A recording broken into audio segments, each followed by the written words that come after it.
please, and begin with the pledge of allegiance to the flag. pledge allegiance to the flag of the United States of America and to the republic for which it stands, one nation, under God, indivisible, with liberty and justice for all.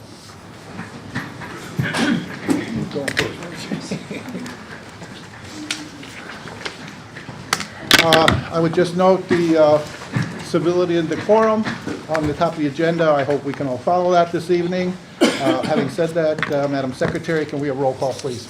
Sure. Mr. Chrisman? Mr. Fedorcha? Ms. Frantz? Here. Ms. Husak? Present. Mr. Kern? Here. Ms. Culp? Here. Ms. Snyder? Mr. Green? Here. Ms. Williams? Here. We have a quorum. Thank you. Okay, I saw you had the sheet. Are there any members of the public who want to comment on that? There are no members of the public that added that they would like to make a public comment on agenda items or non-agenda items. Okay, thank you. Okay, you've all received copies of the April 8th school board meeting. Is there a motion to approve? So moved. Motion, is there a second? Second. Second, thank you. Any additions or corrections? Hearing none, all those in favor signify by saying aye. Aye. Opposed, no, and so ordered. I would just point out that Mr. Fedorcha probably makes about half the motions in seconds, and since he's not here tonight, I'm going to ask people to step it up because it's a long meeting. So, having said that, Ms. Husak, Carbon Lehigh Intermediate Unit. Yes, thank you. We did have our meeting in April. We had, it was called the Spring Fling. It replaced our Christmas party at the time.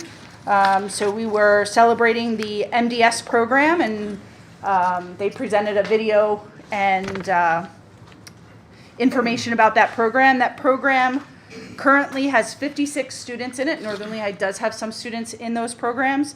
They are in 9 classrooms in both counties, so both in Lehigh and Carbon County that they service. And within that, there's 36 staff members, including and with the help of the nursing agency that they have.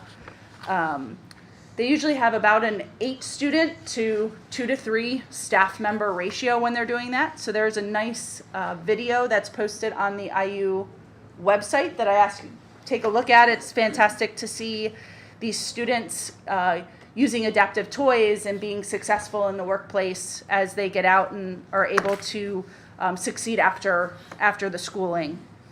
The other item we talked about, our 2024-2025 budget was approved unanimously by all 14 of our districts. So again, the first time, and I know we have all mentioned that, but great news that that budget has been passed. Our new 2024-25 CLIU calendar has also been posted, and that is on our website that you're welcome to go take a look at. As well as some upcoming graduations. So some of those graduations for those intermediate students, depending on where they are between June 3rd and June 7th.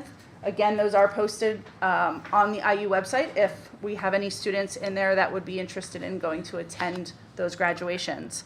The last thing coming up here in June, just to say it one more time, our golf tournament is June 18th. It's being held at Old Homestead out in Nutropoli. That does go towards our Special Needs Children's Foundation. Both of our puppy dogs that we had supported for the last 2 years will be joining us at the golf tournament. And there may even be an adaptive bike that is purchased through those funds for our students that will be at the event. So if you're available June 18th, we still have spaces, feel free. There's information on the website as well. Thank you. Thank you very much. Mr. Fedorcha's not here, Ms. Snyder's not here, so we'll go to Lehigh Carbon Community College. Our enrollment continues to be under what we had budgeted for. That's the bad news. The good news is because of all the work that we're doing with the Amazon program, which is very lucrative, and higher rates on our CDs, we're now getting 5.5% instead of like what we were a couple of years ago. It looks like our budget will balance out at the end of the year, so that's the good news. Unfortunately, Mr. Chrisman isn't here. Would also like to note, and I'll tell him later, that we were chosen as a military-friendly institution because we would go way out of our way to take care of people who have served our country in the military, and I think that's something to be proud of. So That's all I have. Okay, item E, committee reports or meetings. You've all received copies of that. Here we go. Is this your last one? Yeah. Oh, student reps, please. Hello, everyone. It's nice to see you again, and sadly for the last time. But today, Jayla and I will be giving you all a report on our school events, senior festivities, and our sports report. To start, the prom was held on April 27th on Saturday at Twin Lakes. It was a massive hit. The dance floor was packed. Everyone was dancing, eating. It was very fun. Our prom king was Sam Frame, and then our prom queen was Daisy Richards. And in addition to that, we actually had the staff and the people that were at the revenue and all that stuff. They actually complimented our students, saying that we were very respectful and a pleasure to have, and that we represented Northern Lehigh very well. So that's very proud to hear.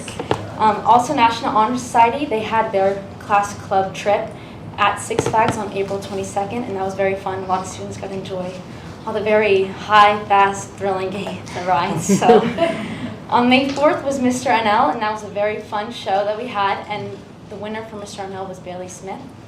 Keystones will be held this week and next week on May 14th for algebra, May 16th for literature, and May 21st for biology.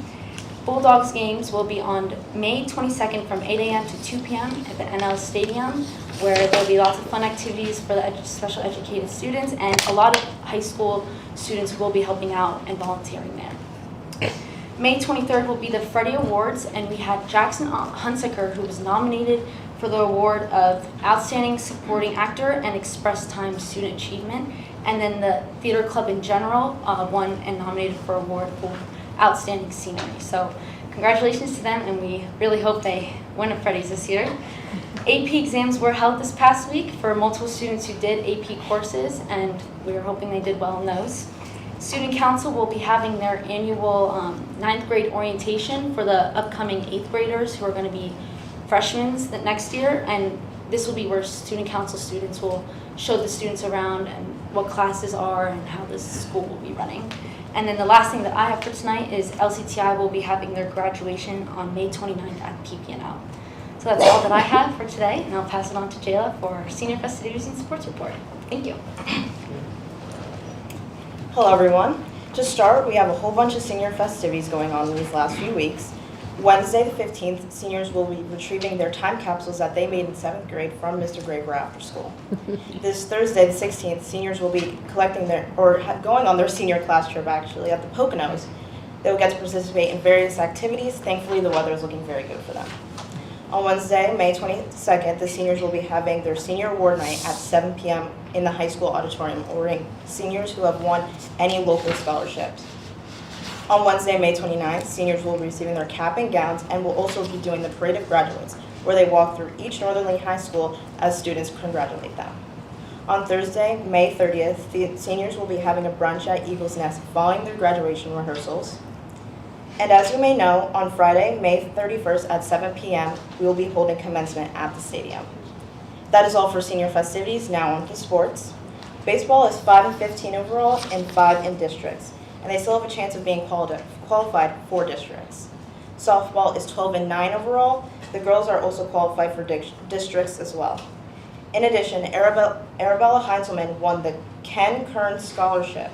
Track and field have their Colonial League meet, with multiple athletes earning a medal in multiple events. These students were Caitlin Barthold, Bailey Smith, Evelina Mayak, Michaela Gordon, and Natalie Moffitt.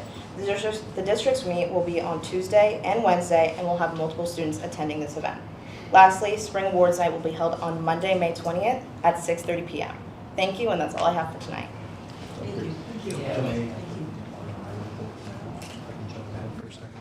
Oh, you want to do that? Okay, go ahead, sure. So we're going to break from the script for a second because this seems like the most natural time to do it. I would like to take a moment now to recognize our senior student representative to the school board. So Victoria, let me lead first, most simply, with great work and thank you for everything that you've done on behalf of the school board and for the school board this school year. I'd like to share a few things that Victoria has accomplished over her last 4 years as a member of the high school. So I've had the privilege of witnessing Victoria Hanna exceptional academic achievements, leadership qualities, and dedication to both her education and community. Victoria is a senior at our high school, set to graduate, of course, this year, and she has proven herself to be an outstanding student and, quite honestly, a remarkable individual. With a weighted GPA of 4.48, Victoria has excelled in challenging coursework, including 2 AP classes and 7 dual enrollment courses, in addition to many honor levels classes. Her commitment to academic excellence is truly commendable, but it doesn't end there.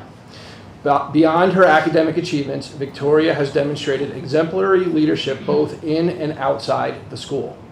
As the captain of the varsity girls soccer team, she exhibited resilience and toughness, earning the prestigious Heart of a Bulldog Award. Her involvement in track and field, coupled with recognition as Athlete of the Week by Times News, further attests to her dedication to sportsmanship and achievement. Victoria's leadership extends beyond the athletic arena. She has served as class president for 2 years, been the student school board representative for 2 years, and founded and presided over Nature's Preservers, showcasing her commitment to fostering positive change within our school community. Additionally, her roles in Student Council and the National Honor Society reflect her dedication to service and advocacy for others. Her peers look to her to serve as their voice to the school board and administration, and she accepts this responsibility with confidence and determination while always remaining humble. Victoria is not only a stellar student and leader, but also a compassionate, engaged community member.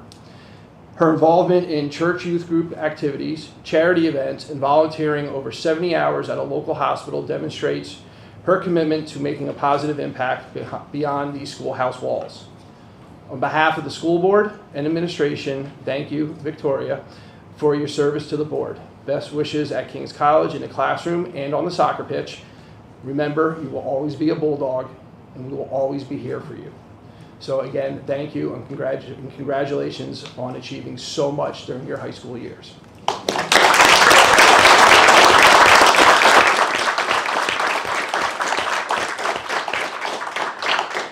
Did I hear King's College in there? Is that where you're going? Any thoughts on what you want to do when you get there, other than play soccer? I'm doing their accelerated doctorate program for occupational therapy. Wow, that's awesome. Thank you. I've seen a lot of student board members over the year, and I remember when you came here 2 years ago, and you were kind of like paper and shy, and boy, you've come a long way in 2 years. You really, really have. I mean, you just blossomed, and it's happened with other people, and I'm sure your partner next there is going to follow in your footsteps, but you've really, really matured. Thank you very much on behalf of the board. So. Victoria, yes, you've absolutely been a great kind of mentor and role model for Jayla. Jayla, I'm excited for your senior year. Victoria, I owe you an apology on behalf of Amazon. So traditionally, we give our senior school board representatives a clock engraved with your representation of the school board here. I am so sorry, but it has not arrived yet. So we will get that to you this week. I'm hopeful that it's here tomorrow. Okay, so I do apologize for that, but you're still awesome. So thank you. Would you like to say anything? It's been an honor being here, and I don't know, it's just been really, I'm glad I got this opportunity, and I just appreciate it. So thank you. Thank you. Anybody else want to add anything on the board? No, it's just been great having you here and seeing what's going on and the passion and everything that you show. Good luck in the future. And I will continue the rest of my report at the natural time. So we're going to drop back now to item G, which is Solicitor's Report. Attorney Riddick, anything this evening? I do. It's been a busy month, and that's a tough act to follow, so dry, boring legal stuff. Okay, so on April 19th, the new Title IX amendments were issued, and they are to take effect on August 1st of 2024. So your policies are going to need to be revised accordingly. Major changes include number of definition changes, qualifications and training requirements for the Title IX coordinator, implementation of clear grievance procedures, a broader definition of sexual harassment. The definition had been severe, pervasive, and objectively offensive, and they have now removed objectively offensive, so it's a little bit broader.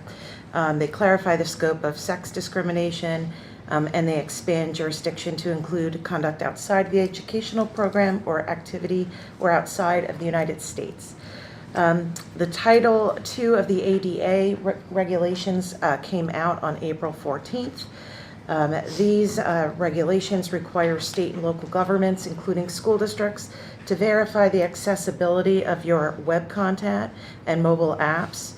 You're required to now adhere to the Web Content Accessibility Guidelines version 2.1, level AA, as the technical standard that encompasses text, images, sounds, videos, and more. The focus is to enhance accessibility for individuals who have vision, hearing, cognitive, and manual dexterity disabilities. So when you have to be in compliance with this depends upon the size of your city or county. If you have more than 49,999 people, you must comply by April 24th of 2026. If you have less than 49,999 people, you must comply by April 26th of 2027.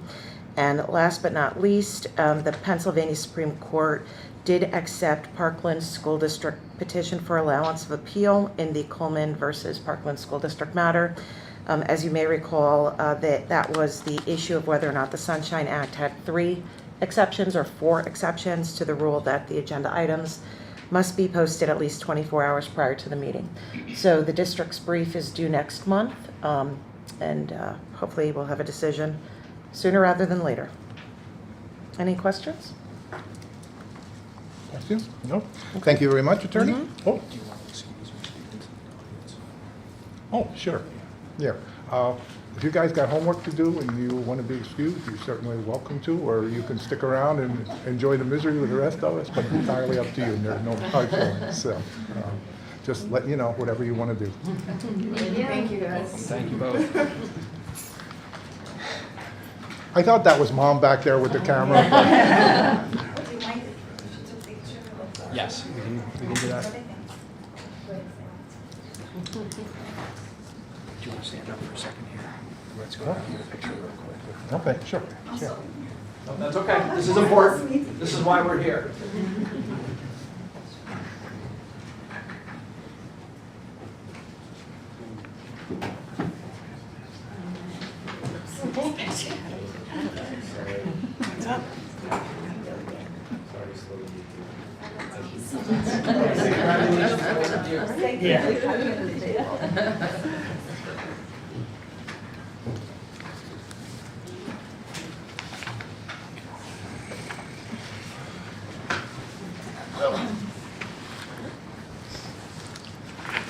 Okay, we're almost done with the first page. Wow, moving on here. Yeah.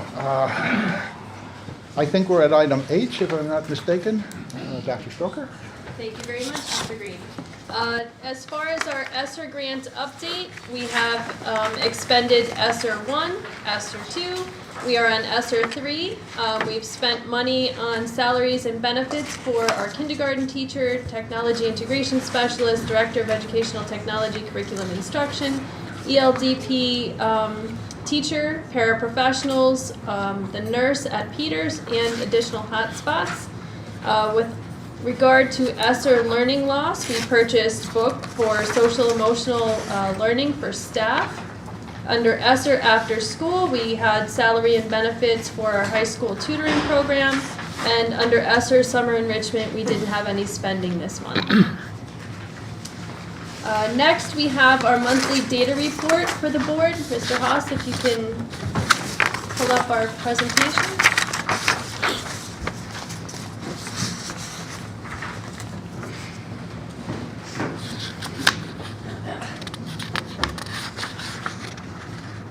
Okay, thank you. So this month, our focus is on curriculum and professional development. Each month we try to bring some information to the board with regard to the programming and data that we have across the district. So actually I'm going to turn things over to Mr. Pine to begin, where he's going to talk about curriculum. So we had a meeting today in regards to the comprehensive plan with a bunch of teachers, our representatives from various departments. I talked at length with this, and we had some really great discussions. I asked at the end how much I should say here tonight, and they said less. So I'm going to say less. The message here is that we're in good shape. We are where we're supposed to be. We did some things ahead of schedule. We're catching up on some things as we round out the rest of this year. But Mr. Haas, if you could, just give you some background. When we set out the plan, this was the plan. So as you all know, at the beginning of my tenure in this position, it had been a long time since there was a structured review of curriculum and updating of materials. And that has and continues to have some implications for this cycle. Again, good ones. So year 0, when I first stepped into the position while we were working through the comprehensive plan, our first issue to tackle was, of course, math and ELA. Right? We realized that literacy and numeracy are at the heart of what we do, and we also included with that foreign language, which was due for an update and was a good fit within those departments, and ELDP, which I'll talk about that. Year 1, social studies, business and technology, last year. Year 2, family consumer science, health, PE, science and careers, which was strategically put in this year for review, knowing that we were coming up with the steel standard shift, and we wanted to buy ourselves time in order to make sure that we understood that as we tackle curriculum issues. And year 3, which still is yet to come, includes art, music, and library. Mr. Haas? So we began work in all areas in 21-22, and that was not necessarily my original plan, but as we sort of started talking to those areas that we were going to address in that year, the outcry came from our faculty, like, what about us, right? Like, we also need this. So we began that heartily in that first year. Some continued into the second year to work on it. We wrapped some things up. Some we're going to be moving through exactly on schedule with. So we completed math, ELA, and foreign language. As you know, there's a motion tonight which is going to, ahead of schedule for our next 4-year cycle, address ELA and some changes that we immediately identified needed to occur. The following year, we completed social studies, business, and technology. And we are wrapping up now, and I believe we will be finished by the end of this year, and if not, we will clean it up at the beginning of next year, but we're in really good position for FCS, health and phys ed, the science, steel standards, and careers. And again, these were actually clustered also based on commonalities, so that as we move forward in this cycle, we're able to look at where there are opportunities for cross-curricular integration. And then in progress, we have done work in art, music, library, and you will notice that the one area from year 1 that we had initially thought we would tackle because it made sense with foreign language, at least in my mind, was ELDP. That's been sort of a moving target. Our population has almost made that a moving target over the past couple of years, as it has moved from an ELDP, looking at it as a Spanish-speaking specific concern, to an issue more broadly. So we are continuing to look at what our curricular answer is going to be to making sure that we're addressing the needs of every population, and not just those that, as we set out on this journey 4 years ago, we knew was a growing population within the community that we wanted to attend to. So we will have revised ELA curriculum that's aligned to the adopted program in grades K through 6. I spoke of this a few times earlier. Honestly, the nice thing from my perspective is programs now are really well developed, are research-based. It makes some of the work of us then articulating that into curriculum documents easier than it used to be. So I will essentially be able to, using that program's content, be able to draft all of that myself, which I would never be so bold as to say with our existing program, because we relied a lot on teachers' structuring of it, and this already has a good, coherent, solid structure. So I'll be able to pass this along to our teachers and say, hey, this is what we're looking at for the first year's guidance, and move forward from there. So that's curriculum articulation. Mr. Haas. Assessments. So obviously the next step is once we had everything assessed, once we knew what we wanted to happen, we had to figure out how are we going to know we got there. And that's where assessment comes in. In my mind, assessment is the measure of what we care about. And so 1 year behind each of those, we've been working on assessments. So in 22-23, we tackled math, ELA, and foreign language. And we're currently in the process this year of the evaluation portion of that. Again, ELA being a moving target right now.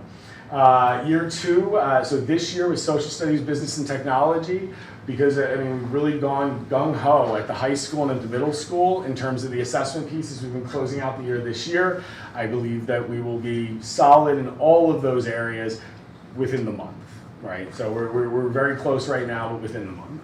And then for next year, again, because we have been addressing this across the board, and so as we've been working on assessments with all these other content areas, we've also been doing so with FCS, health, PE, science, and careers. Science is another one where we're looking at mostly open education resources, so fairly free, if not completely free resources that are just well designed and well structured and are going to really lend themselves to us updating those curriculum and the assessments very easily. Careers, I actually have to give credit. Mr. Weber right here has been instrumental with that at the middle school, and then at the high school we're wrapping up as well. I think careers we're going to be ahead of schedule. I think all of that stuff was already really built in once we kind of hit the ground running back in 21-22. And then year 4, 25-26, which obviously goes into this next plan, we will be working on art, music, and library, making sure that we have assessments with those. And all I'll say beyond the norm on that is that these are different content areas than some of the others that we have in place. And so there may be similar assessments, but as we look at health and PE, we may be looking at competency checklists as our assessments. We may be looking at alternative ways that we need to assess whether or not students have mastered what they need to at each grade level to continue to move on in subsequent grade levels. So, I'm sorry, that's everything I just said. I keep forgetting the order of these slides, and I keep jumping the gun. But essentially, we've got done math, ELA, and foreign language. We're in progress on essentially everything else in the list, right? And we will be on time with the ones for this year, and we may even be ahead of schedule with some of the ones that are for next year, just because of the way that we've worked through this. Mr. Haas. All right, evaluation. So the last piece is once we have the curriculum articulated, once we have the assessments in place, having some mechanism by which to actually make sense of those documents. And so with that, for us, that's been Ed Insight, and I have been, as we've been moving through this, entering in our completed curriculum documents into Ed Insight. And for those of you who don't remember, Ed Insight warehouses a whole slew of data for our students, our student information system data, as well as our state data, our local assessment data. But the thing I was really looking for when we stumbled upon all that cool stuff was how do we warehouse curriculum? How do we get curriculum in a place where everyone can look at it, everyone can fight over it, everyone can assess whether or not it's covering all the standards. Ed Insight has served as that for us. We've already completed standards audits for math and ELA and foreign language. Foreign language is a little bit different. For some of these, we are working off national standards because state standards haven't been updated, but that's all accessible in Ed Insight. We went through this last year with math and ELA. We went back through, we identified areas where we either didn't have standards covered. So in 4th grade, we may not have had a particular standard or two covered, and we either found one, yes we do, we just didn't list it, right? That was the first mistake we identified. And the second one was, no we don't, and now we need to figure out where this does fit within the current sequence of modules. So that's the work that we did. So we are going through that with social studies, business, and technology. I already have technology and a great deal of business, and about half of social studies entered into Ed Insight just because of, again, the early work that we've done. But I will be wrapping that up over the summer. That's usually work I do over the summer, is making sure everything gets in there so then that way when we come back at the beginning of the next year, we can make use and access the expertise of our teachers in order to go back through and say, no, we do cover this, or okay, no, we're going to get this in here in this spot. So we will be doing that, and then year 3 next year we'll be doing the same thing with FCS, PE, science, and careers. And then over on the evaluated end, it's a year behind, but honestly, as soon as I've been getting it entered, we've been evaluating it. So, I mean, we're never going to be, in my mind, a year behind on that. If anything, it'll be the difference between that summertime and then the beginning of the next year in order to make sure that we have the teachers back to help us close up the gaps that we need to for evaluation. So, I did it again. All of the curriculum that is currently supposed to be in Ed Insight is in Ed Insight. So we will continue that. We will continue to enter that in. And honestly, I have to say, the real plan here, lunch and learn, data days, the Act 80 days that we put in, I think the administrative initiative here is that we want to make sure that now that we have this stuff in the right places, that we're building in time for teachers to collaborate, work together, problem solve, work through problems of practice that are tied to curriculum instruction and assessment. I think that's it for me. I guess before I step away, are there any questions? Good job, thank you. Thank you, Mr. Pine. So I'm going to speak to the group about our professional development. Our administrators, faculty, and staff participate in a multitude of professional development throughout the year. And when I say year, I don't just mean late August through early June. I mean all year. Some of it is mandated, some of it is related to district or building initiatives. Much is to support students, and some is for personal growth in our respective fields. Mr. Haas? I'm not going to read through all of these different professional development opportunities that our administration participated in, but this slide displays trainings that our administrators have gone through so far this year. Not every administrator has gone through every single one of these. Some are very specific to the jobs that they accomplished throughout the year. But you can see several safety trainings. For instance, Act 55 safety trainings, that's a new mandate. Every employee in the school district has to go through that. So we've had some in-person trainings that have occurred. We've had some online trainings that have occurred.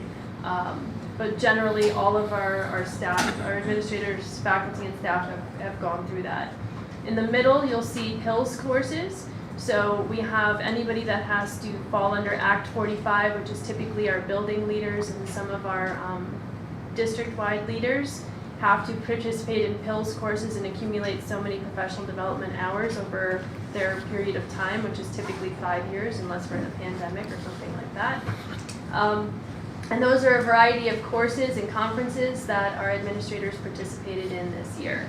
And then you'll see over on the far right other topics, which are related to our instructional staff, our cafeteria staff, operations, special education, all of our fields that we cover as administrators.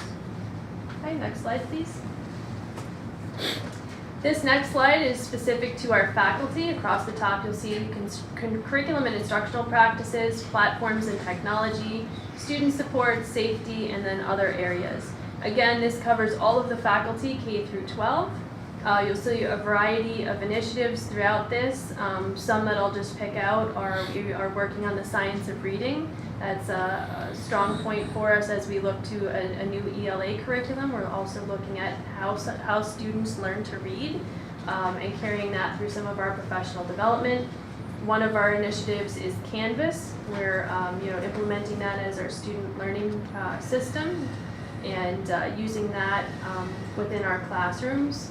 We had student supports of all different types this year, specific to students that we encounter that maybe we haven't had that particular disability in the past, and it's something that we wanted to learn more about as far as all de-escalation across a variety of areas and educators. Safety, we had a variety of safety topics, including everybody goes through ALICE training. We brought in several people from the community to help us with different safety trainings. For instance, we had the Department of Homeland Security here to do trafficking and internet safety. We brought in somebody from Childline to speak more about Childline process and what happens throughout that process when you call in a Childline complaint.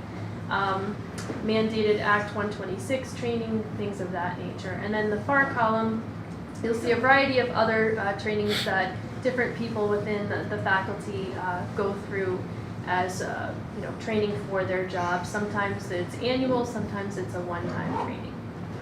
Okay, next slide, please. We instituted 3 Act 80 days throughout the school year this year, and it's really helped us with our staff trainings. In the past, it was difficult to get our staff together to get the trainings that they needed, or to cross-train them with our faculty, with our administrators.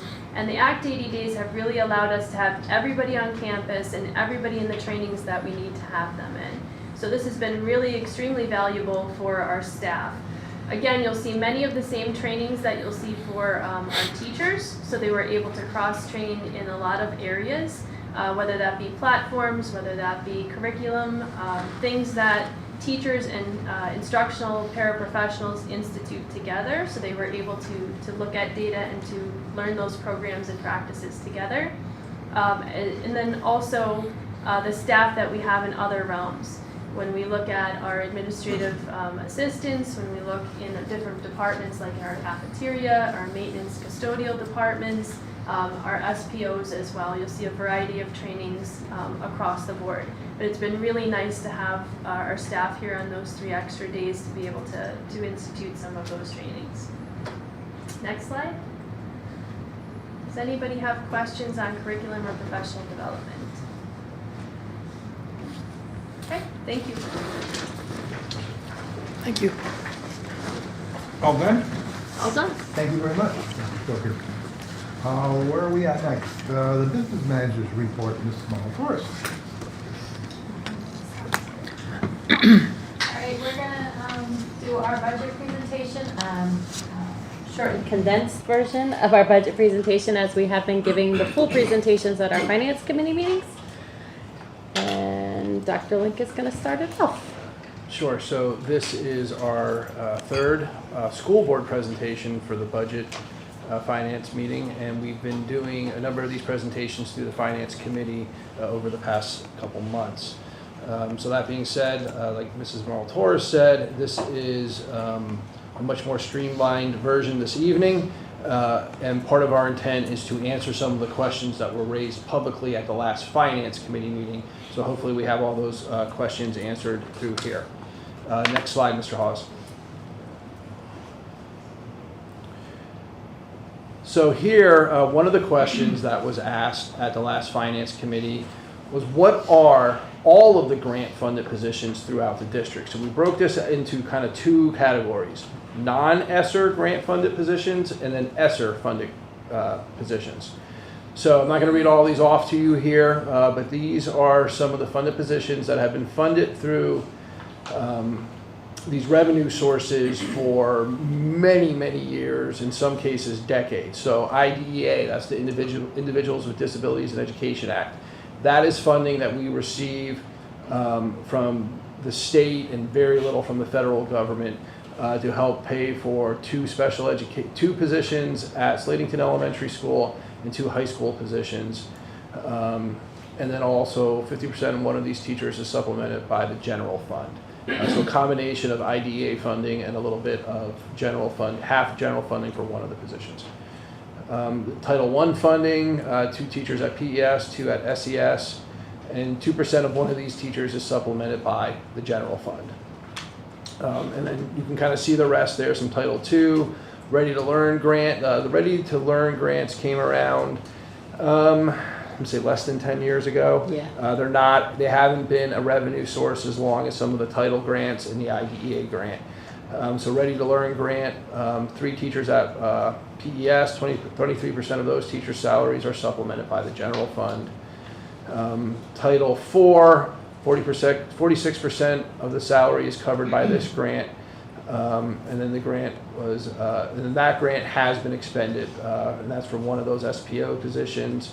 PCCD Meritorious Grant, that's also one SPO, 19% covered by this grant, and then that grant has also been expended. And then most recently, the PCCD Competitive Grant, 3 SPOs, 35% of one SPO covered, the other 2 are fully paid by this grant, and the one SPO is completely funded by being paid through 3 different grants, being Title IV, PCCD Meritorious, and PCCD Competitive. So those are all the non-ESSER funded grant positions. Next slide, Mr. Hawes. And then these are the positions that have, for the last approximately 3 years, been funded through the ESSER money. This is a slide that you have seen now several times, more than several times, through public presentations, and then the information also being shared in the board packets on Fridays. Next slide, Mr. Hawes. So this is currently where we think we're anticipating our fund balance to end as of June 30th of 24. We're looking at roughly 16.671 million in our fund balance at the end of the 23-24 school year. And that yellow area is part of that fund balance where we would be looking at for one-time purchases allocated for items for the 24-25 school year, which are things like the technology upgrades, feasibility study, $200,000 worth of bond payments. Our ELA program, most of that ELA program that we are recommending on purchasing will be paid for out of our ESSER 3. However, we are going to have probably a shortfall of about $45,000 that will come out of the general fund. And then obviously in committed fund balance, we also have for PSER upgrades. And PSER's upgrades was roughly $45,000 for the 24-25 school year. Next slide, Mr. House. So where do we currently stand? Our expenses are $39,756,355. Our revenues without use of fund balance is $38,714,426. One-time purchases that I just talked to you about are $420,000. In additional revenues that we'll take out of fund balance to cover those purchases, leaving us with a budget shortfall of $621,929. If we decide to obviously use the $420,000 out of fund balance for those one-time purchases, our estimated ending fund balance at the end of the 24-25 school year would be $16,251,542. If the board would so choose to take everything out of fund balance, including that $621,929 shortfall, we'd be looking at $15,629,613 estimated left in our fund balance at the end of the 24-25 school year. Next slide. This is our farmstead relief information. So our total properties in Lehigh and Northern Lehigh School District for Lehigh County properties that are residential properties that if they qualify could apply and receive homestead is 4,081 properties, and in Northampton County it's 825 properties. Total homestead farmstead properties that currently are on our books of people that have applied for homestead farmstead in Lehigh County is 2,915 properties, so it's 71.4% of our total residential properties in Lehigh County that have applied and are currently receiving homestead farmstead relief. And for Northampton County, it's 546 properties, which is 66.18%. Now you have to realize that there are qualifications for homestead farmstead. So if the property that the residential property is not the homeowner's address, the property does not qualify for homestead farmstead. So if they use it for a rental property, they cannot qualify for homestead farmstead on those properties. So although it looks like Lehigh County at 71%, oh, that's low compared to 4,000, we're not sure how many of those residential properties are actually being rented out by people. There's no information that I can gather on that information. Same thing with Northampton County. But this year, our homestead farmstead relief money has gone up. Last year, we received $1,198,042 from the state for our homestead farmstead relief. This coming school year for the 24-25, we are going to receive $1,436,526. It's an increase of $238,484. That's huge. We haven't seen any kind of an increase like that in the time that homestead farmstead has been in existence. 23-24 school year, every property that applied for homestead farmstead and did qualify would receive $354.61 reduction in their tax bill. This coming year for 24-25, it's going to be $427.78. So the additional relief is $73.17 that each taxpayer will see that qualifies for homestead farmstead as more of a reduction in their tax bills. Next slide. So the board always asked, what does our percentage of increase look like? How much revenue can we raise depending on what we decide to set our percentage of increase at? So fund balance utilization, $420,000 for those one-time purchases. Additional shortfall is $621,906. So overall, if we didn't want to use fund balance for anything, the budget is short $1,041,906. So tax revenue based on the percentage of millage rate increases, if we raised it to 5.12%, and if remember, Northern Lehigh can raise to 7.1% as our adjusted index. So we could raise it to 5.12%, and that would literally give us everything that we're short in our budget right now, the $1,041,906. 3%, you're going to realize $644,444 more in real estate tax revenue. And then as the percentages go down, you'll see you end with a 1%, you're looking at $272,446 in additional revenue. Next slide. So what's the impact on our property owners? So if we, Lehigh County's median assessed value home is $150,850. That tax bill last year would have been $3,750.96. If you would raise your taxes to 5.12% and recoup that whole $1 million, the increase in that taxpayer's bill would be $193.81. However, that does not take into consideration that additional tax relief that you're going to see. So you could take that $73 off of there, and the Lehigh County at 5.12 would be $120.81, give or take a couple pennies. And then if you go all the way down to 2% for Lehigh County, it would be a $76.57 increase. Again, you would take that $73 off of there. That's additional revenue that they're going to get this year on their tax bill and a reduction. You'd be looking at like $3 increase for Lehigh County if we went to a 2%. Northampton County, their median assessed value is $46,250. Taxpayer with that assessed home last year paid $33,321.29. If we raise it to the 5.12% in Lehigh County, or I'm sorry, Northampton County, it would be $285.30. And again, you would have to take the $73 off of there. And if you go all the way down to Northampton County at the 2%, be $178.11. Take the $73 off of there, it'd be like $105 and change. Next slide, Stephen. Okay, so administratively, we are recommending utilization for fund balance for one-time purchases and PSERS increases. That's that approximate $420,000 that we've been referencing over the past couple months. Also consider a tax increase in conjunction with utilization of fund balance to close the gap, in addition to generating some revenue for upcoming years for possible construction or renovation projects.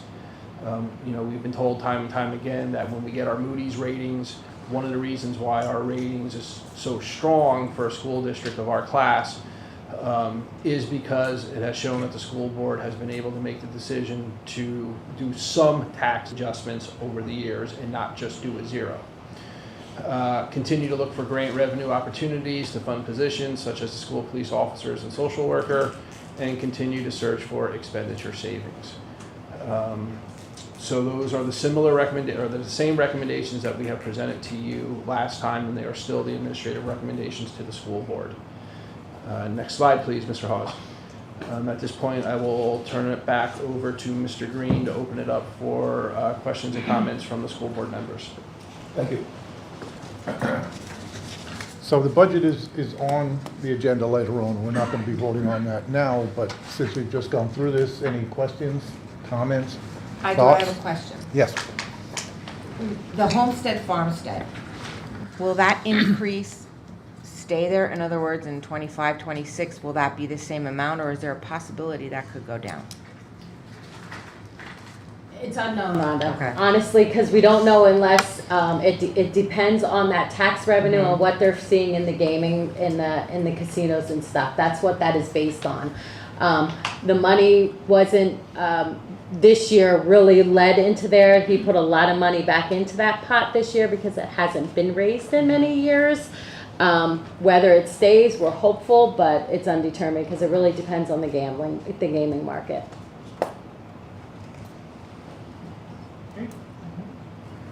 Bob, anything on your mind at this point? Gail? No, you okay? Anna? No? Yes, no, no? Okay, that was easy enough. I think the one comment I would make, I thought it was interesting that we could do a 2% increase and people in Lehigh County would pay, what, $2 a year more, or $3 a year more in taxes or something like that, you know, so not as quite as good for Northampton, but they would basically break even just the additional monies that we've gotten in that one particular area, so. Okay, Dr. Link. Thank you, Mr. Green. So I'd like to continue with my superintendent's update, and we have a lot of great things to share out this evening as well, or to continue to share out. So this week and the last 2 weeks actually marked a number of employee appreciation days. So all of last week was a National Teacher Appreciation Week. Last week was also National School Nurses Appreciation Day. The week prior to that, May 3rd, was Cafeteria Worker Appreciation Day. And then this week is the National Police Week. And of course, we have our own police department now in Northern Lehigh School District. So on behalf of the board and administration, I would like to acknowledge the hard work and dedication to supporting our students in Northern Lehigh of all of our employees. Because of all of you in the district, our students have access to caring teachers, high-quality educational programs, health services, safe and secure schools, offering a welcoming learning environment for academics, the arts, athletics, and any other activity or club that our students would like to join in. They can pretty much find something here to meet an interest that they have. So again, to all of our employees, thank you for everything that you do every day. And I know that our school board echoes that same appreciation. At this point, I'd like to give a little bit of my time over to Mr. Dave Carroll, our current band director, to share a brief information on Drum Corps International and the Boston Crusaders. When Dr. Link came to me and said that he would be interested in continuing to host a Drum Corps for DCI East and that he would like me to consider coordinating that for the district this summer, I said I would be glad to do so. I told him that I would need to continue to have my keys and security, and I'd have to make sure that my housing team would still be in place, which they all are. The housing team specifically at that foundation is Mr. Randy Utch, who has been an employee here. Mr. Sean Green is anxious to be a part of the team as long as his family obligations work around the schedule. And Mrs. Becky Herring, who's a custodian at the high school and knows that building intimately. We were able to secure the Boston Crusaders again here. They were here last year. Wonderful corps, top 5. Did a really great job here as guests. And I think we did a great job again as hosts. The dates specifically that DCI is looking for it's a very similar schedule to last year. They have their home show in Lawrence, Mass on Thursday, August 1st. And they would be arriving here sometime in the morning, the AM of Friday, August 2nd. Last year they arrived about 5 a.m. And that's late, but they were driving back from their show all night in Massachusetts. So they would arrive Friday AM, stay overnight Friday, rehearse here again on Saturday, and then they would perform Saturday night at DCI East. Now, several of the tenants that Dr. Link and I have worked together for this type of situation was that, one, it's a community reach out that the community would be able to go in and view them rehearsing. And honestly, you can go in and watch them anytime. What we try to do is coordinate a specific time to reach out to the public and say, hey, here's a time when you can go in to see them when the entire group is together, because they start in the morning all broken down and then come together in a full ensemble. And we're going to make sure that we do that again this year. Boston Crusaders are very public oriented, both with their home area in Massachusetts and they were here, they were great. There were several other considerations. One is that we have free tickets for all of our marching band students I always try to get one for the student and one for an adult to take that student for both the Friday night and the Saturday shows, so they can go down to the competition in Allentown and watch both nights, and it's just tremendous for the program. In our discussions, in my discussions with DCI, they were curious about would we be able to have them come back here on Sunday and leave Sunday. Now, that's not something you and I discussed because I wasn't privy to that information. And I said, I don't know. My people would still be in place. From my perspective, I'm completely okay with that.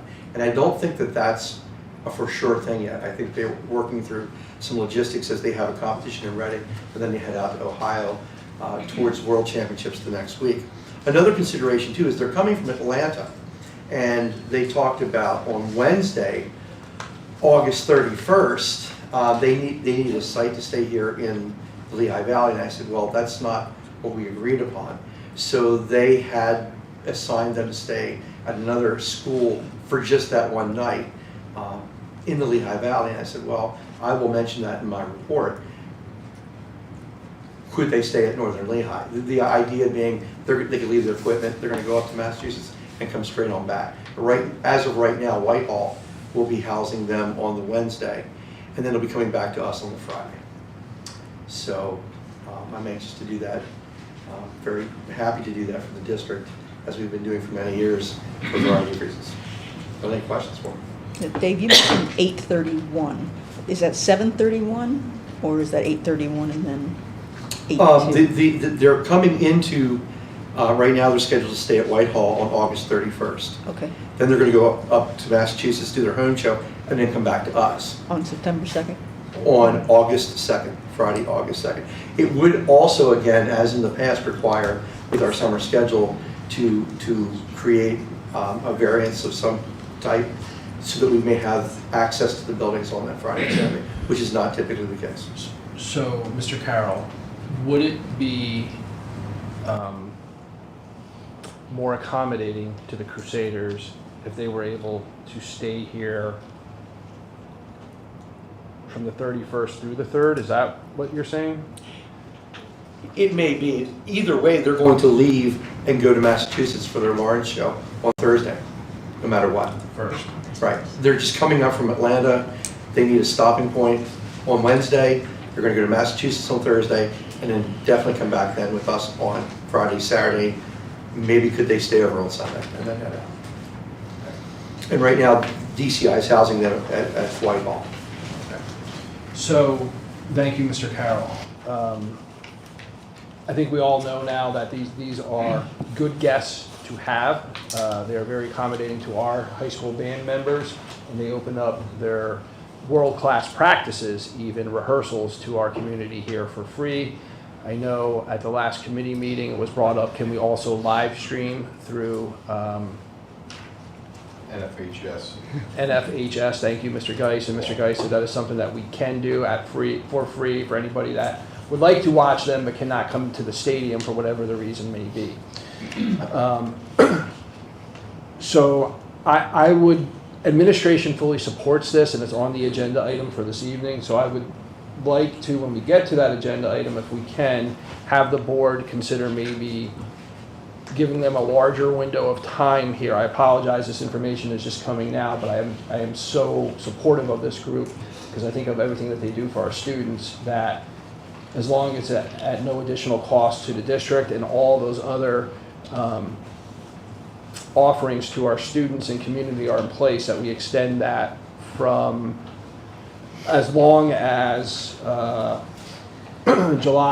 evening of July 31st through the evening of, or until the morning of Sunday, August 4th.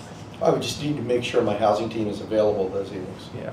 So if that all works out, Yes. and the board so chooses, I would request that we extend that time for them, for us to host them here in our high school and have access to our buildings and grounds for rehearsal. Dr. Link, would that latitude extend to Sunday? Well, because you said they would leave Sunday, right?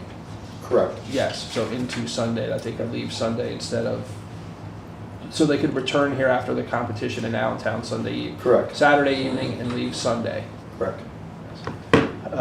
That, of course, is up to the school board, but I fully support that decision if you do as well. So we'll vote on that in a little bit. Excuse me, Mr. Wood. Sure. How does that apply with the 4-day district schedule? Sure. So that's why it's actually coming to the agenda as the motion is originally written, because that's where the school board approves a variance to the 4-day work week.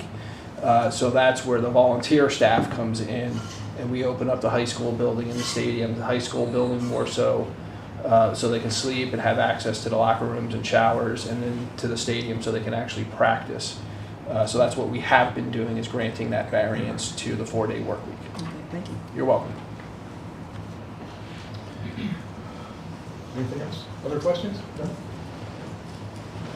Okay, then back to some more great news. And again, the achievements of our staff and the generosity of our community never ceases to amaze me. Next, I would like to share that this morning I was made aware of a donation to our Life Skills Cafe. For those of you that don't know, our Life Skills Cafe is a student-run cafe at a Slatington Elementary School 1 or 2 times a month. This is where our life skills students, our students with some of the greatest needs, either physically or cognitively, are given an opportunity to work together to prepare a menu, and then also to a little entrepreneurship to sell those items, which typically consist of baked goods, coffee, tea, things like that, to the faculty and staff here. It's always a day when, especially our office staff, myself, a lot of the teachers, you get in there and there's a line out the door for people to buy these treats, and then also exchange the exchange of money with these students, teaching them a skill, several skills. So we are just very fond of that program here at Slatington Elementary School. Last week, I was contacted by actually the director of LCTI, Dr. Lisa Greenawalt. And she shared with me that recently one of her family members have passed away. And some of you in the audience may recognize this name, a former Slatington Elementary special education teacher, Mrs. Anna Mae Greenawalt. She was a teacher here for many years. Sadly, she has passed away. The family, in recognition of her love of education, teaching, and her time here at Slatington Elementary School, wanted to make a donation on behalf of her to kind of help her memory live on here at Slatington Elementary School. So they have donated $250, and through that conversation, we've decided that the Life Skills Cafe would be the best recipient of that, because that donation can go towards buying, some equipment for the Life Skills Cafe, some supplies to really help that program live on beyond its actual kind of dedicated budget, which is all towards from the funds they raise. So last week, Mr. Briner and I presented that check to Mr. Stillwell and all the children while they were working that day at the cafe.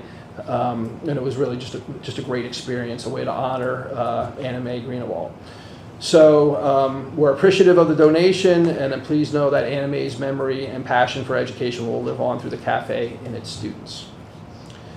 Also this morning, a member of our special education department, Mrs. Allison DeHart, shared with me that an anonymous donor funded this remarkable banner behind the board table as a permanent welcome to our annual Bulldog Games each year. So the banner will be placed near the entrance to Bulldog Stadium, welcoming our student athletes, volunteers, parents and guardians, and other community members to the Bulldog Games. The Bulldog Games began 2 years ago. This is its 3rd year. Provide an opportunity for our students with special needs to participate in fun stadium games and activities. It's become a very popular day each year in which many of our high school students volunteer to be helpers and peer buddies. So again, we are very appreciative of this anonymous donor's donation of this beautiful banner behind us here, which will now be part of Bulldog Games moving forward each year. Again, don't forget, Bulldog Games are May 22nd in the stadium. Now, I'd like to recognize and congratulate one of our employees for her recent award. Mrs. Allison Crucial, who has received the Lehigh County School Counselors Association Award for the School Counselor of the Year, is present with us this evening. So out of all the nominations in the entire county, Mrs. Crucial was nominated by her peers, so her school counselors from around Lehigh County and from the officers in the association. And I think that's really special when a nomination comes from your own colleague group and peer group. And then one of our teachers, or one of our school counselors, and you are a teacher at heart, was selected for this recognition. I would like to also thank Mrs. Raquel Hoffert, the other school counselor at the high school, who's the one that brought this to administration, said she would like to make the nomination, which we all, of course, fully supported. And Mrs. Hoffert also gets a little recognition for being the one that kind of got this started. So in presenting Mrs. Crucial with her award, the association representatives shared that many nominations were received, and Mrs. Crucial was the clear choice for the award this year. They said that it is evident that she goes above and beyond for the students in Northern Lehigh School District in so many ways. And this is clearly true because she's not just a school counselor. She's also a coach, an advisor, a recent administrative intern, and of course, a parent to children in the district. She's here this evening with several family members. So Mrs. Crucial, that being said, I would like to congratulate you.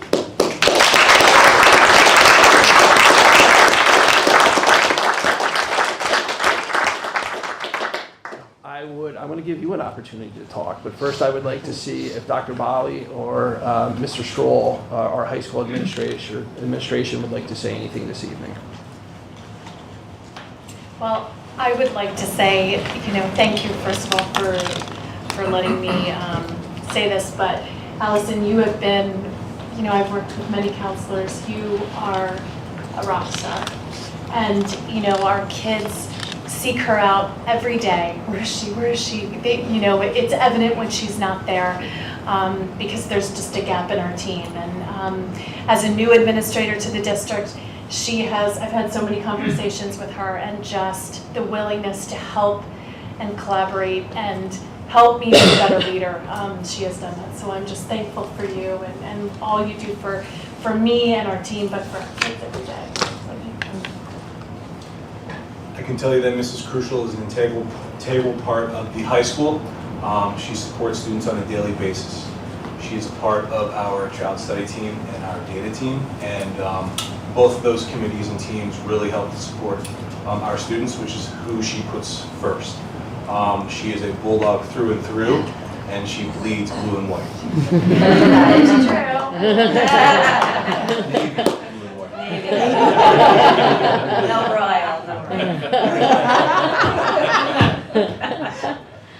So Allison, if you could please introduce your family members and say a few words, please. All right.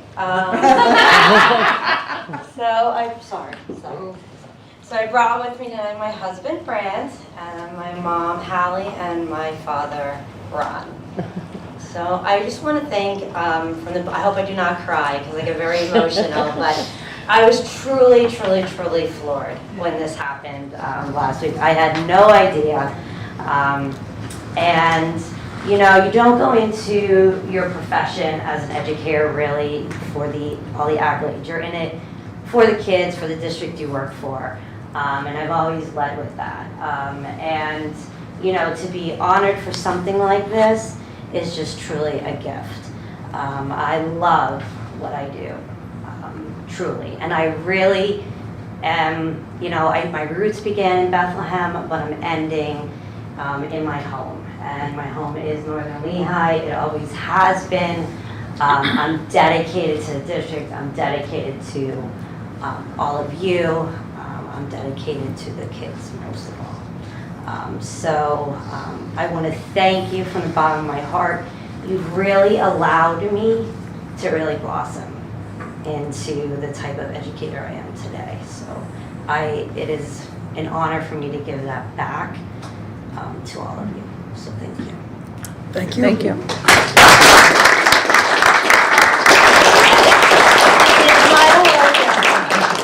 No, this is the award that they presented me with. It actually was made from, it's the Banana Factory in Bethlehem. So I actually, I'm gonna talk about it because I really was like a real symbolic moment for me. I started my roots in Bethlehem Area School District. I taught at Brockville Middle School on the south side of Bethlehem, and the Banana Factory was, is a piece of, we used to take our students there. So I feel like it's like a full circle moment for me to have a piece of Southside with me forever. It really was an emotional thing when they told me we were kids. Again, congratulations. Thank you so Thank you so much. And Mr. Honor, above the fold, first page, hopefully this week. Simple request. Simple request. Not my request. And that concludes my report for this evening, sir. Thank you very much. Okay, an executive session was held at 6 o'clock this evening in the administration building conference room. We discussed, I think, 100% personnel items, personnel, or it's easy for me to say items, at that meeting. Speaking of personnel, we're going to move now to personnel items. And if no one objects, I would like to take a motion to approve all items except for item K at this point in time. Is there a motion? Motion, is there a second? Second. Thank you. Any discussion or questions on those items? If not, all those in favor of approving them, please signify by saying aye. Aye. Opposed, no. It's so ordered. I would now take a motion to approve item K. Is there a motion to approve item K? So moved. Motion? Is there a second? I'll second. Thank you, Bob. Any discussion or questions on item K? Hearing none, all those in favor signify by saying aye. Aye. Those opposed, no. No. Roll call, please. Ms. Franz? Yes. Ms. Husak? Yes. Mr. Kern? Yes. Ms. Culp? Yes. Mr. Green? Yes. Ms. Williams? No. Motion passes. Thank you. May I congratulate one of our newest employees? Absolutely. So with us this evening is Miss Michaela Vangello. Okay, Miss Vangello, congratulations. You are going to be our newest music teacher at Northern Lehigh School District. We are very excited to have you join our team. So if you would like to maybe just stand and be recognized by the board, and congratulations.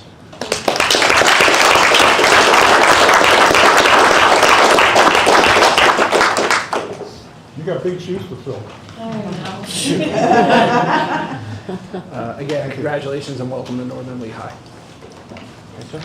All done. Okay, and then let's see. Next we move to policy. We have policies A and B. Is there a motion to approve the policy items? So moved. Motion, is there a second? Second. Thank you. Any questions or discussion? Hearing none, all those in favor signify by saying aye. Aye. Opposed, no. And so ordered. We have a couple conferences, items A through F. Excuse me. Is there a motion to approve the conferences? So moved. Motion, is there a second? Second. Thank you. Any questions on the conferences? Hearing none, all those in favor signify by saying aye. Aye. Opposed, no. And so ordered. Curriculum instruction, we have A through H. Is there a motion to approve those items, please? So moved. Yep. Who was it, Donna? Take a second. And you'll do the second? Rhonda was first, Donna was the second. Oh, so you're going to do it that way? Okay, doesn't matter. Any questions on curriculum and instruction? Hearing none, all those in favor signify by saying aye. Aye. Opposed, no. And so ordered. I have nothing under old business. Under new business, a couple of changes. As per our earlier discussion, Item A should read, allowing them, if they so desire, to stay on our premise the night of July 31st, and if they so desire, to stay on our premise into Sunday, August 4th. So that would be the changes under item A. Everybody got that? We are going to pull item E, the memorandum of understanding, so we will be writing on a modified A, a B, a C, a D, not an E, and an F. Is there a motion to approve those items? So moved. Thank you. Second? I'll second. Thanks. Any questions? I know we made some changes there. Everybody okay with that? Okay. All those in favor signify by saying aye. Aye. Opposed, no. And so ordered. Under financial, again, we have a change. We are going to remove item L. So we'll be looking at all the financial items with the exception of L, and that is the 5-year agreement with Bus Patrol. So that will be pulled. Is there a motion to approve the items under financial? Motion, do we have a second? Second. Thank you. Questions or discussion? Hearing none, all those in favor signify by saying aye. Aye. Those opposed, no. And so ordered. We're on item 11 now, financial, election of a treasurer. I would accept a motion to nominate a treasurer. I'd like to nominate Donna Culp. Donna Culp has been nominated. Are there any other nominations for treasurer? Any other nominations for treasurer? Donna Culp has been nominated. Are there any other nominations? If not, is there a motion to close nominations? So moved. Thank you. Second? Second. And a second. All those in favor of closing nominations signify by saying aye. Aye. Opposed, no. And so ordered. So the secretary will cast a unanimous ballot for Ms. Culp. Congratulations, Donna. A couple of years in a row you've done that. Now we come to the fun part. Item 12, adoption of the proposed final budget. And again, bear in mind, this is the proposed final budget, not the final budget. So what we will be doing tonight is establishing a maximum that items can be increased, but they can be pared down for the next meeting. So I will ask for a number, a percentage increase at this point in time. I would also ask, and I've mentioned this before, if anyone has any specific items that we talked about that they want to add to the budget or remove from the budget, this would be the time to do that. If not, I will be looking for a percentage increase in the 24-25 proposed budget. Can I ask I don't know if you can pull this up. Can you pull up the fund balance, the items that we have on the long-term planning list, like you showed us at the meeting? You know what I'm saying? Like we said, this is what we're gonna do next year or so forth, that was gonna come out of fund balance? Sure. Mr. Hawes, can you locate those two slides in the slide deck? It's like two tables, and I think it says like something like proposed usage for fund balance and long-term project planning.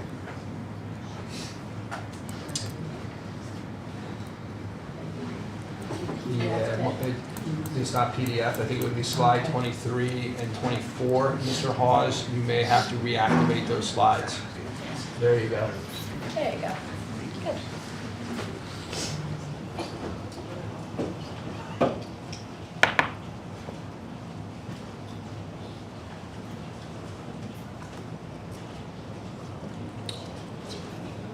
And then there's also one more slide that has a continuation. So my question is there anything on here that you think we should have sooner than what is listed per year? That would really make a difference for something? That's just my question. I know we have the different timing on there, but is there anything that you would prefer that we do sooner? So that's a very good question, and this is how I'm going to answer it. They're all very important. We tried through conversations with all the different kind of stakeholders involved in building this to prioritize them.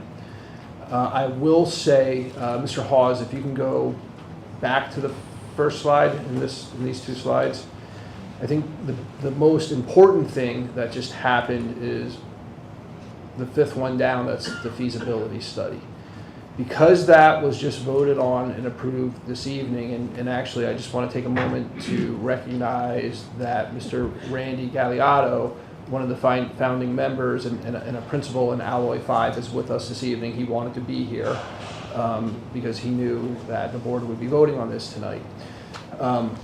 That is probably the most important thing. And through then working through that process, which will probably take about 4 or 5 months, will help us to be able to rank order these things or maybe prioritize these things and other things that we may not be thinking of moving forward. So I'm comfortable with what's listed there, at least for the 24-25 school year. As we go through this process into the next school year and we have the completed feasibility study in hand, then it's likely that we will be reshuffling this deck here, so to speak, and potentially adding in some things or removing some things. So we have lunch and learn furniture. Is that going to be in place for this coming school year? Yes. Okay, that's what I wanted to make sure was gonna It's gonna administrative happen. recommendation that we still move forward purchasing that furniture. Okay. And we had talked about a dishwasher for the kitchen. I didn't know if that is something we wanted to consider funding. We can consider that. I know the board brought that up last time. I know that there's the dishwasher at the high school is a priority. And most recently, we learned from Mrs. Fink that the steamer at the middle school is now less than cooperative. It's cold. So, if the board would like to consider, specifically adding those two in and identifying a time frame to make those purchases, this is a perfect time to talk about it. I'm not sure what everyone else thinks, but I just know how they've been struggling trying to get things done, and I know we try and keep our expenses as reasonable as possible, but I just wanted to bring that out in case anybody had any thoughts. What would you like, do you have any specific you would like to do, Donna? or- I'd like to see if we could take care of the food service purchases. The dishwasher and the steamer. So I'm gonna ask Mrs. Molatoris to kind of share a little bit how the food services department budget is a separate budget from the general operating budget, and then any recommendations on which budget should be assigned those potential costs, or do you recommend a combination of budgets to make those purchases? So she does have, as you all know, when we went through the end of the year, she had X number of dollars that she had to spend because she is over the amount of money that they allow you to have in fund balance. So she currently has, I think they're allowed to have 2.5 months worth of operating revenue, which she has 2.5 months of operating revenue, and then another 30 some odd $1,000 that she had to spend in order to keep her, or we had to send a justification on what we were going to use that money for, which was for the purchase of the, at least some of the purchase of the dishwasher. So I am not sure how much the steamer costs that could be used for paid for out of the cafeteria fund. Again, she does have 2.5 months worth of operating revenue in there. So there is some wiggle room in there as well. And then the board also has the ability, if they would so choose, to also use some of their fund balance in order to supplement her. So it's really at the board's will, but she does have money in her account right now that she could buy some stuff. I would just like to comment, Mrs. Fink, good job on having Yep. more money than the state says you're allowed to have. Exactly. Yeah, it used to be negative, so Yeah. I think it's positive. Yep. So that was just my thought, that's all. I don't know if anybody else feels that way, but that was just my thought. So administration is recommending, I think, that if we do buy dishwashers, it would come out of the cafeteria budget at this point, or am I misreading that? It would have to be, so it doesn't fully deplete Because I think her fund balance, I think the quotes that we received were as upward of $90,000. The last one was better. It was like high 70,000. Okay. So So, 77 to be exact. to not fully deplete her fund balance and make sure that she still has the necessary operating costs, if the board wants to move on this, I would recommend taking her overage in her fund balance, and then the rest of the costs come from the general operating fund balance. Do we have any idea what those numbers would be? Yeah. So Sherry, you had said 30-some thousand. 30-some thousand, wasn't it? It's actually, it was 64 at the end of last year. I'm sorry, I'm messing it up with $30-some thousand that we paid for the That last was middle dishwasher. school dishwasher. Yes. Yeah, I So thought it's when 60 you said yes. when you said that you were thinking of the middle school's dishwasher. The middle for school other dishwasher, project. that's exactly what I was Yeah. thinking of. You're right, it was 64,000. Yeah. 64,000 represents what? The cost of the dishwasher? or No, the fund- cost of money that she had in her account that she has to That we spend. have to spend, yeah. That we went to, we were gonna go to them to say, give us the rights, because you have to apply to the food service department in order, at PDE, in order to give them, they have to approve your right to purchase, large equipment purchases. So they're telling us to spend money, but then they're telling us that they have to approve it. Yes, Yeah. that is exactly correct. Okay. So she has 64,000, so if she's looking at 77, the general fund is looking to supplement that, it would be roughly about $13,000, $14,000 to supplement it. But that doesn't cover your steamer, right? That does not cover the That steamer. would be the dishwasher only, yeah. And the steamer is a pretty big range. I'm still at the phase of narrowing down what the actual need is at the middle school, because there's all different sizes, so We can worry about that number is not. Have you, set. I'm sorry, I didn't mean to cut you off. Have you received any parameters for the cost of a steamer, high end, low end? No, only went through the Keystone Purchasing Group website and was navigating through that to see the different companies and price points. And I'm actually not certain that that includes installation costs or anything like that. It's, from my understanding, just the cost of the equipment, not install as well, so, Okay. yeah. I mean, we can finalize what the specific things are if we want to, when we do the final budget. But I was just hoping we could include something in this proposed budget to cover that. That's what I was looking for. So you're not going to make a motion that we do anything, you're just suggesting to the administration that we provide money for the dishwasher? I'm just saying as part of, when we're approving the budget, we include those costs Yep. when we approve the budget. That's what I'm asking. Got it. Yeah. Is there a recommendation, anything that we take out, or that would be up to administration to work through that?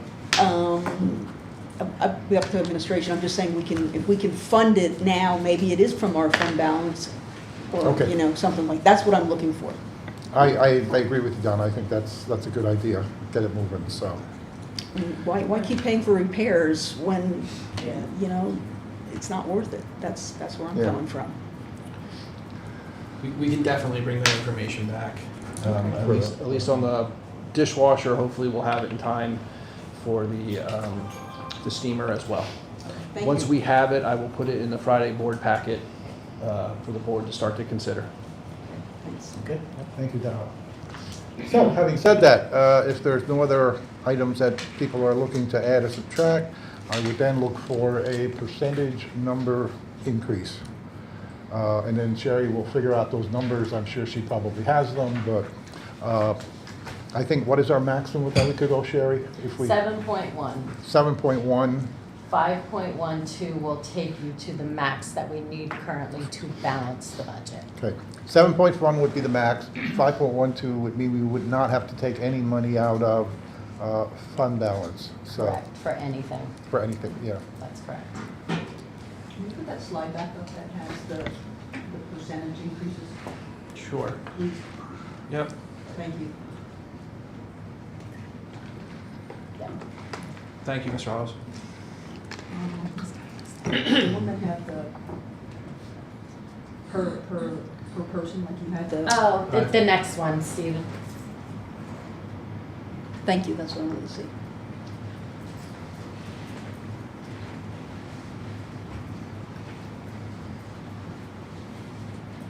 I'll make a motion to have a proposed budget of 5.1%, knowing that administration is relooking at it, and that's the top at 5.1.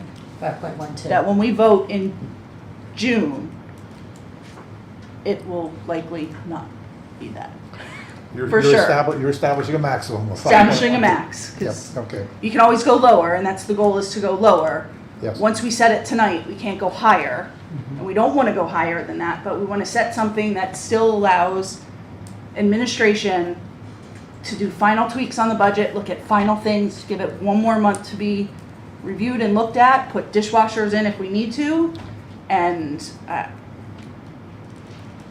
I won't agree to it in June, but I can agree to 5.12 today. I agree with you, Gail. I will not agree to that in June, but if you want to just put a placeholder there, I'm okay with that, knowing there is still going to be work done. Shall we take that as a second? Yeah, take that Okay. as a second. Okay, we have a motion on the table. Any discussion or questions? Anyone? Again, starting with the left. Anything up here that, Bob? No? Anything?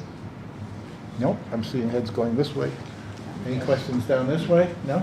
Okay, hearing none, all those in favor of approving a preliminary budget with a 5.12% increase, please signify by saying aye. Aye. Opposed, no? We have a budget. Now we need to get the numbers in there, yeah.